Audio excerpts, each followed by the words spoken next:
তো আল্লাহর নিয়ামত দেখছেন, কতবার যে তুলতাছি তাও শেষ হয় না। তো হচ্ছে আল্লাহর নিয়ামত।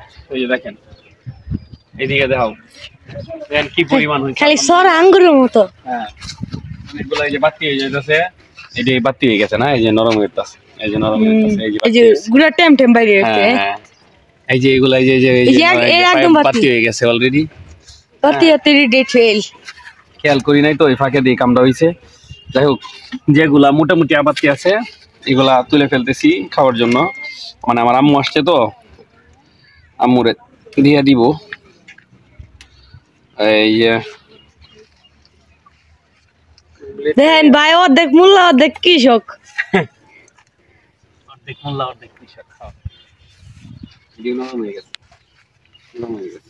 এটা আর 2-3 দিন থাকলেই ভাই দেখেন লাউ গাছটা, এই যে লাউ গাছ উঠছে, মাশাআল্লাহ, একটা উঠছে তাইলে না? এই সাইজ একইবা উঠছে উঠতে। ও আচ্ছা আচ্ছা, পানি দাও না কেন? পানি দিবা মাঝে মধ্যে। লাস্টে দেয় দেব না গাছটি। এই যে ভাই, এই যে হইতেছে, এই যে হচ্ছে। আলহামদুলিল্লাহ, আল্লাহর নিয়ামত। আসলে চুরি হয় না তো, সেজন্য মূলত হইতেছে। আর নাইলে চুর তো অবশ্যই আছে এদিকে, তো আছেই, কিন্তু আলহামদুলিল্লাহ সব ভালো চুর। এগুলো চুরি করে কি করবো তারাও বুঝে।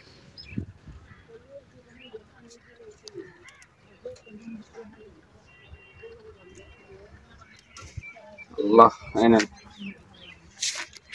আলহামদুলিল্লাহ, আসলে আল্লাহর নিয়ামত। এই দেখো কাটা।